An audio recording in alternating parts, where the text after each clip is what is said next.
নমস্কাৰ প্ৰিয় শ্ৰোতা বন্ধু, ভইচ অফ ৰেডিঅ'লৈ আপোনালোকক স্বাগতম জনাইছোঁ। আৰম্ভ কৰিবলৈ লৈছোঁ পুৱাৰ ৰেঙনি।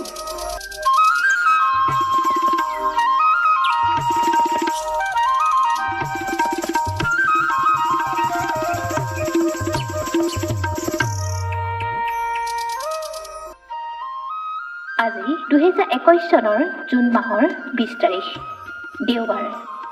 অসমীয়া লেখেৰে 1943 শকৰ আহাৰ মাহৰ 5 দিন। দিনটো গ্ৰেগৰিয়ান বৰ্ষপঞ্জীৰ অনুসৰি বছৰটোৰ 171 সংখ্যক দিন। বছৰটো শেষ হ'বলৈ আজিৰ দিনটোৰ পৰা মুঠ 194টা দিন বাকী আছে।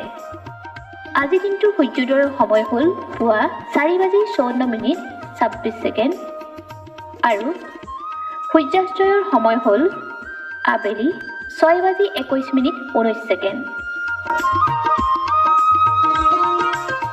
মাকৰ কোলাত থাকোঁতেই শিশুৰ শিক্ষা আৰম্ভ হয় আৰু সেই কণমান শিশুটোৱেই সেই সময়ত যি কথা শুনে সিয়ে তাৰ ভৱিষ্যত চৰিত্ৰ গঠনৰ ওপৰত ৰেখাপাত কৰে। এই কথাষাৰ কৈছিল শচীৰেলে। আজি বিষ্ণুপ্ৰসাদ ৰাভাৰ দিৱস। প্ৰিয় শ্ৰোতা বন্ধু, আজিৰ দিনটোৰ কেইটিমান উল্লেখযোগ্য ঘটনাৰ বিষয়ে জানো আহক।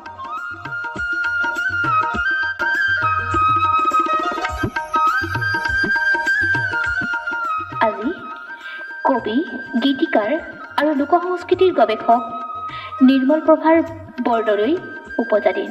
1933 চনৰ আজিৰ দিনটোতে তেখেতৰ জন্ম হৈছিল। আজি কলাগুৰু বিষ্ণুপ্ৰসাদ ৰাভাৰ মৃত্যুতিথি।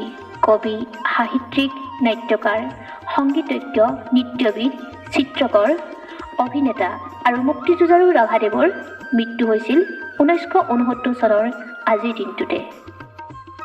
1756 চনৰ আজিৰ দিনটোতে চিৰাজউদ্দৌলাই ইংৰাজৰ হাতৰ পৰা কলকাতা পুনৰ উদ্ধাৰ কৰিছিল। 1912 চনৰ আজিৰ দিনটোতে পোলেণ্ডৰ বিজ্ঞানী ডক্টৰ কাছিমিৰ ফ্ৰুংকে প্ৰথমবাৰৰ বাবে ভিটামিন আৱিষ্কাৰ কৰিবলৈ সক্ষম হৈছিল।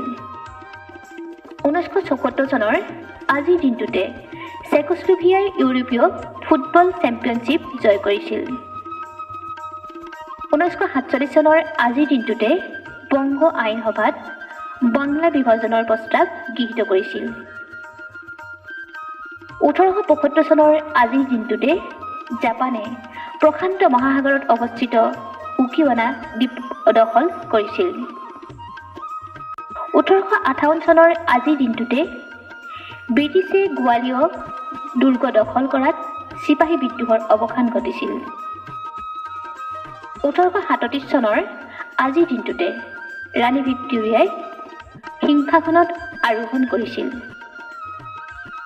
1939 চনৰ আজিৰ দিনটোতে ভাৰতীয় ক্ৰিকেটাৰ ৰমাকান্ত দেশাইৰ জন্ম হৈছিল।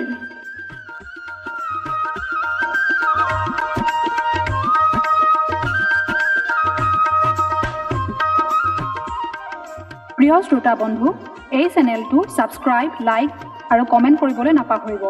আপোনাৰ আজিৰ দিনটো শুভ হওক, মংগলময় হওক, তাৰেই কামনাৰে অনুষ্ঠানৰ পৰা বিদায় লৈছোঁ। ধন্যবাদ।